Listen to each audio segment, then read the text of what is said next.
नमस्कार, मैं आमिना और आप देख रहे हैं आपकी खबर। सनातन धर्म में भगवान श्री कृष्ण की उपासना का विशेष महत्व है। भगवान श्री राम की बात करें तो उन्हें शील, सौंदर्य और शक्ति से परिपूर्ण त्रिवेणी संगम कहा गया है, इसलिए उन्हें मर्यादा पुरुषोत्तम की उपाधि दी गई है। ये भी सच है कि श्री राम का शील, सौंदर्य और शक्ति का अद्भुत समन्वय पहले से ही कृष्ण में मौजूद है, लेकिन राम में प्रेम के जो तत्व नदारत हैं वो भी श्री कृष्ण में पाए जाते हैं। सनातन संस्कृति की अवतारी परंपरा में कृष्ण अकेले हैं जो दुखों के महासागर में हंसते गाते नाचते द्वीप की तरह है।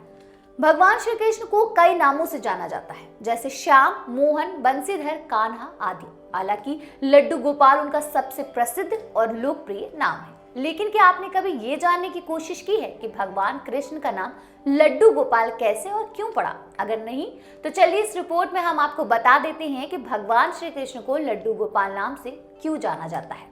दरअसल भगवान श्री कृष्ण को लड्डू गोपाल कहे जाने के पीछे की कहानी जुड़ी है ब्रज भूमि में रहने वाले कुंभनदास नाम के भगवान श्री कृष्ण के एक परम भक्त से।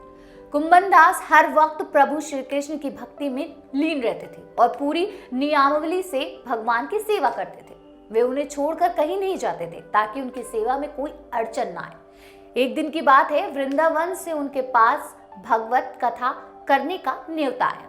पहले तो उन्होंने मना कर दिया, लेकिन लोगों के जोर देने पर वे कथा के लिए जाने के लिए तैयार हो गए। उन्होंने सोचा कि भगवान की सेवा की तैयारी करके वे रोजाना कथा करके वापस लौट आएंगे, जिससे भगवान का सेवा नियम भी नहीं छूटेगा।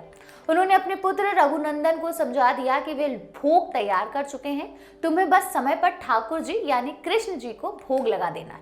कुंभनदास अपने पुत्र को सारी बातें समझाकर भागवत कथा कराने के लिए निकल पड़े। कुंभनदास के पुत्र रघुनंदन ने भोजन की थाली ठाकुर जी के सामने रखी और सरल मन से आग्रह किया कि ठाकुर जी आओ और भोग लगाओ। दरअसल रघुनंदन थे छोटे, उन्हें ये लगा कि भगवान श्री कृष्ण प्रकट होकर खुद भोजन करने आएंगे। उसने बार बार ठाकुर जी से आग्रह किया, लेकिन भोजन तो वैसे का वैसा ही रखा रहा। अब रघुनंदन उदास हो गया और रोने लगा। जब रघुनंदन रोने लगे तो भगवान श्री कृष्ण से ये देखा नहीं गया। श्री कृष्ण ने एक बालक का रूप धारण किया और भोजन करने बैठ गए। ये दृश्य देखकर रघुनंदन काफी खुश हुआ। रात को जब कुंभनदास भागवत कथा करा कर वापस लौटे तो उन्होंने अपने बेटे से पूछा कि तुमने ठाकुर जी को भोग लगाया था? रघुनंदन ने कहा हाँ। उन्होंने प्रसाद मांगा तो पुत्र ने कहा कि ठाकुर जी ने सारा भोजन खा लिया। अपने बेटे की ये बात सुनकर उन्होंने सोचा कि बच्चे को भूख लगी होगी तो सारा भोजन उसने ही खा लिया।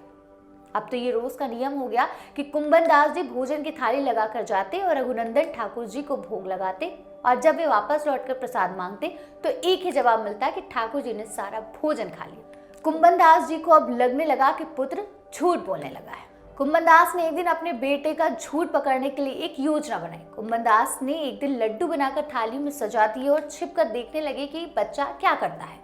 रघुनंदन ने रोज की तरह ही ठाकुर जी को पुकारा तो ठाकुर जी बालक के रूप में प्रकट होकर आए और लड्डू खाने लगे।